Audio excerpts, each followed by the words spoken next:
The Battle of the Spanish Armada. England versus Spain, 1588. Global gateways.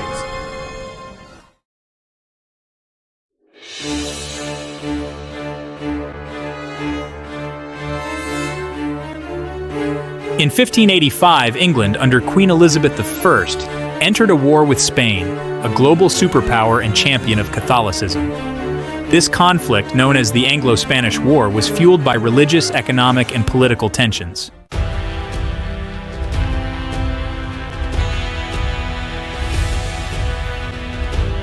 In 1588, King Philip II of Spain launched the Spanish Armada, a massive fleet intended to invade England. The English, despite overwhelming odds, rallied behind their queen, setting the stage for an epic naval battle.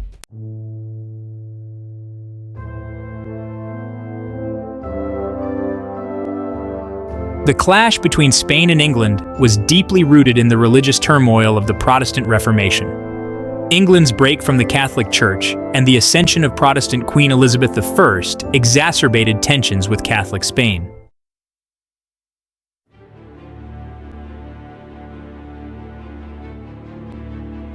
English privateers like Sir Francis Drake attacked Spanish treasure fleets, enriching England and angering Spain.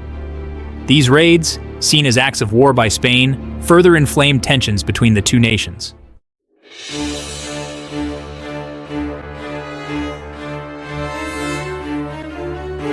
England's support for the Dutch rebels in the Netherlands was a direct challenge to Spanish authority.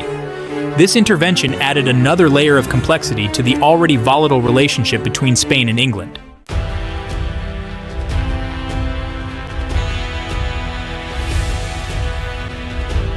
Philip II's plan to invade England centered around the Spanish Armada, aiming to depose Queen Elizabeth I and restore Catholicism.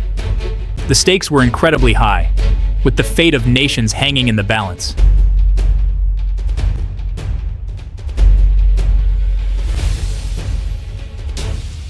The Armada's mission was to transport a Spanish army across the English Channel for a full-scale invasion. The plan was audacious, aiming to deliver a swift and decisive blow to England.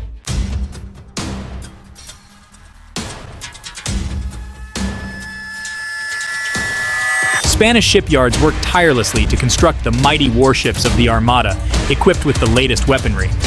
Despite some flaws, the Armada set sail with confidence, ready to alter the course of history.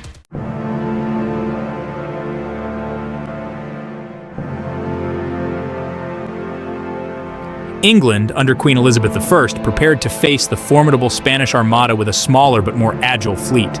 The English strategy relied on speed and firepower determined to defend their homeland.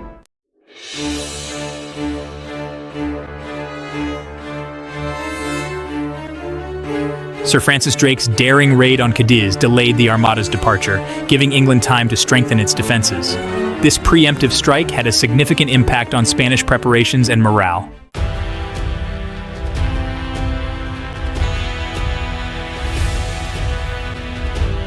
In May 1588, the Spanish Armada, a fleet of over 130 ships, set sail from Lisbon, Portugal. This mighty armada, with billowing sails and gleaming cannons, showcased Spain's naval power. Commanded by the Duke of Medina Sidonia, it carried Spain's hopes and ambitions.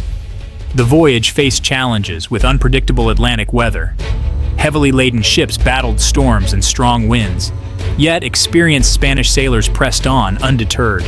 They were on a holy crusade to restore Catholicism to England. News of the Armada's departure spread across Europe. In England, Queen Elizabeth and her advisors grew anxious. The smaller English fleet prepared urgently for battle. The fate of England and Protestantism hung in the balance. The Spanish Armada entered the English Channel in late July 1588. The English fleet, commanded by Lord Howard, shadowed the Armada, probing for weaknesses. Smaller and more maneuverable, the English ships harassed the Spanish galleons. The first encounters were marked by long-range cannon duels. English ships would fire and retreat, minimizing their own casualties. The Spanish, used to close-quarters combat, were frustrated by these tactics. Spanish commanders adapted, seeking to close the distance for a decisive engagement.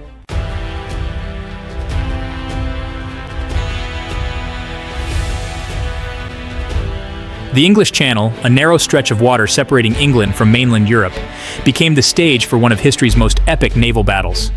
The Spanish Armada, sailing in a crescent formation, its massive galleons dwarfing the smaller English ships, presented an imposing sight. The English fleet, however, was not intimidated. They knew the waters of the Channel like the back of their hands, its currents, tides, and winds their allies in this fight for survival. The English ships, under the command of skilled admirals like Sir Francis Drake and Sir John Hawkins, harassed the Spanish fleet relentlessly. They would sail close to the Spanish formations, unleash volleys of cannon fire, and then deftly maneuver away, taking advantage of their superior speed and the Channel's unpredictable currents.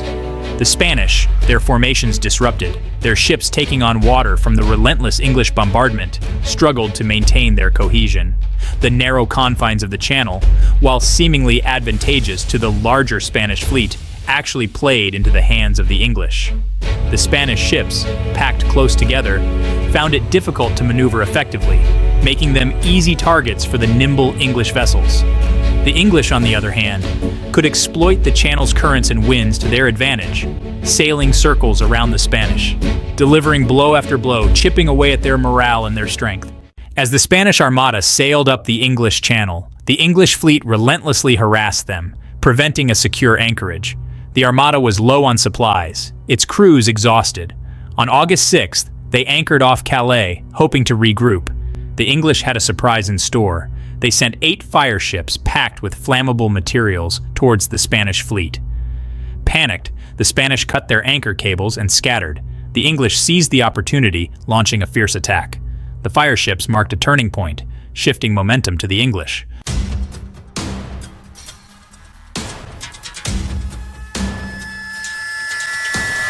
The fire ship attack at Calais had thrown the Spanish Armada into disarray, disrupting their formations and scattering their ships. The English fleet, sensing an opportunity to deliver a decisive blow, wasted no time in pressing their advantage. Lord Howard of Effingham, the English commander, ordered his ships to engage the Spanish more aggressively, closing the distance and unleashing the full fury of their cannons. The English ships, smaller and more maneuverable than the Spanish galleons, could sail closer to the wind, allowing them to dictate the terms of engagement.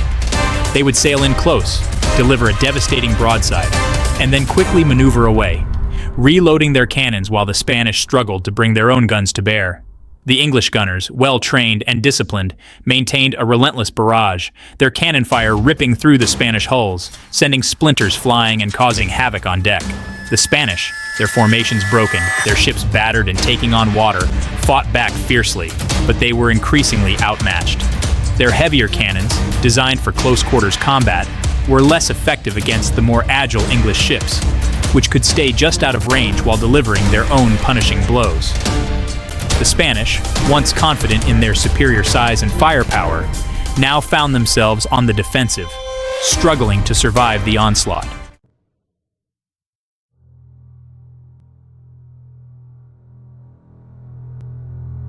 The Battle of Gravelines, fought on August 8, 1588, was a brutal, chaotic affair. The English and Spanish fleets, their sails billowing in the wind, their flags snapping in the breeze, clashed off the coast of Gravelines, France, their cannons roaring defiance, their decks stained with blood and seawater. The air was thick with the smell of gunpowder, the acrid smoke from the cannons obscuring the sun, casting an eerie pall over the scene. The English ships, like a pack of wolves attacking a wounded bear, swarmed around the larger Spanish galleons, their cannons unleashing a relentless barrage of fire and iron. The Spanish gunners, their ears ringing from the deafening explosions, their faces blackened with soot, returned fire as best they could, but their shots were often wild, their aim disrupted by the rocking of the ships and the constant harassment of the English. The sea itself seemed to churn with the fury of battle. Splintered masts, shattered timbers, and the bodies of dead and dying sailors littered the water, a grim testament to the ferocity of the fighting. The English ships, their hulls pockmarked with cannon fire, but their spirits unbroken, continued to press the attack, their captains urging their crews to fight with courage and determination.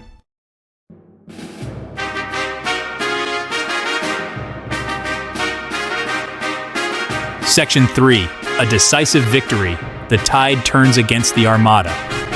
As the battle raged, it became increasingly clear that the tide had turned decisively against the Spanish. The English fleet, with its superior speed, maneuverability, and gunnery, had inflicted heavy damage on the Armada. Several Spanish ships, their hulls holed below the waterline, sank beneath the waves, taking with them hundreds of men. Others, dismasted and crippled, drifted helplessly, easy targets for the English guns. The Duke of Medina Sidonia, realizing that the battle was lost and his fleet was facing annihilation, made the difficult decision to break off the engagement and seek escape to the north. The Spanish ships, their formations shattered, their crews demoralized, turned their bows away from the English and fled towards the open sea. The English, their own ships battered but victorious, pursued the fleeing Spanish, their cannons continuing to harass the enemy.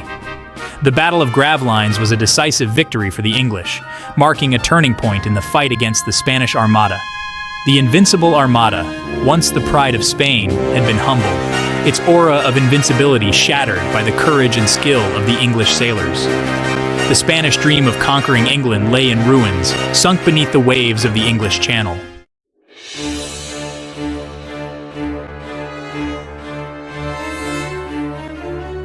Section 1.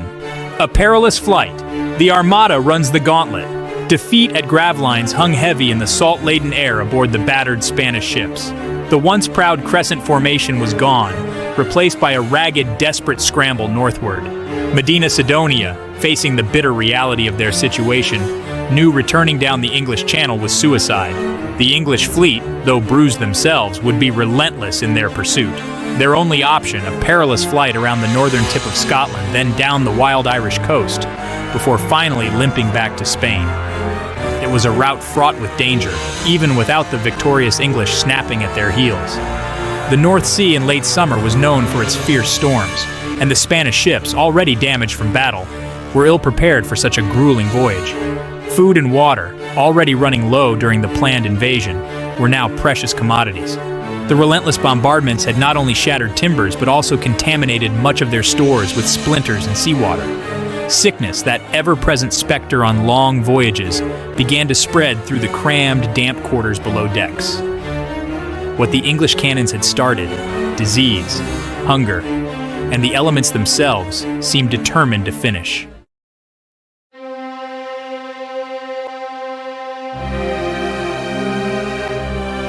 Rounding Scotland proved a nightmare in itself, but it was the west coast of Ireland that became the Armada's graveyard. Battered by relentless Atlantic gales, their already weakened hulls gave way. One by one, proud galleons were driven onto the jagged rocks, pounded to pieces by the merciless surf. For the men aboard, it was a scene of utter despair. Those lucky enough to survive the initial impact found themselves at the mercy of the unforgiving sea. Many drowned, weighed down by their heavy armor or dashed against the cliffs. Those few who managed to struggle ashore were often met not with compassion, but with hostility. Ireland, under English rule and bearing the brunt of religious conflict, offered little refuge to the shipwrecked Spanish.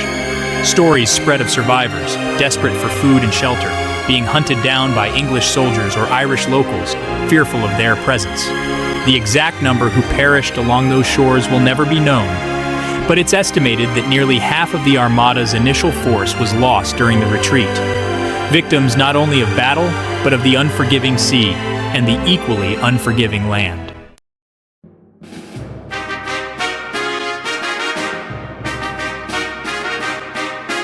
Back in Spain, the trickle of battered, demoralized ships limping into port stood in stark contrast to the confident Armada that had sailed forth months earlier. The Invincible Armada had been anything but.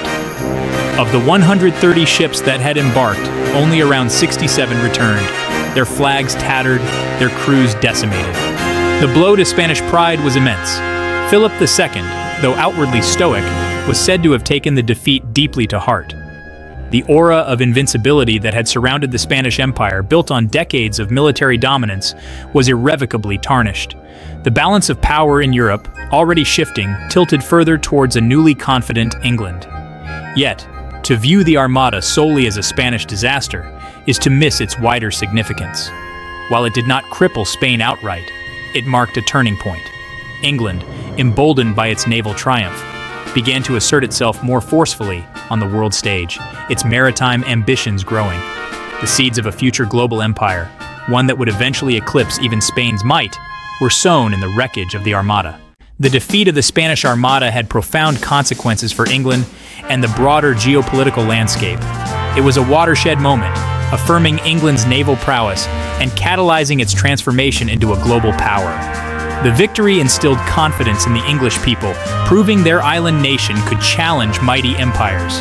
Emboldened, English ships ventured further, exploring new trade routes and establishing colonies.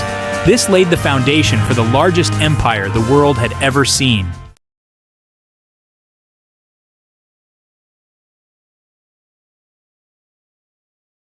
The Spanish Armada, despite its ignominious end, offers a valuable lesson in history, a cautionary tale about the perils of hubris and the unpredictable nature of war. The Armada, christened Invincible by its creators, serves as a potent reminder that even the most formidable of forces can be humbled by a combination of human error, strategic miscalculation, and the unforgiving forces of nature. The Armada's defeat shattered the myth of Spanish invincibility, exposing the limitations of its military might and the vulnerability of its vast empire. While Spain remained a major power for centuries to come, its aura of dominance, its image as the undisputed master of the seas, was irrevocably tarnished. The Armada's failure served as a wake-up call for the Spanish crown, forcing it to confront its weaknesses and adapt to a changing geopolitical landscape.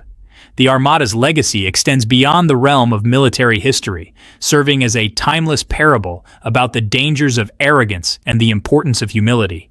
The Spanish, blinded by their past successes and their belief in their own invincibility, underestimated their enemy and overreached in their ambitions. The English, on the other hand, approached the conflict with a healthy dose of realism, recognizing their own limitations while exploiting their advantages to the fullest. The Armada's story is a reminder that victory is never guaranteed, and that even the mightiest of giants can fall.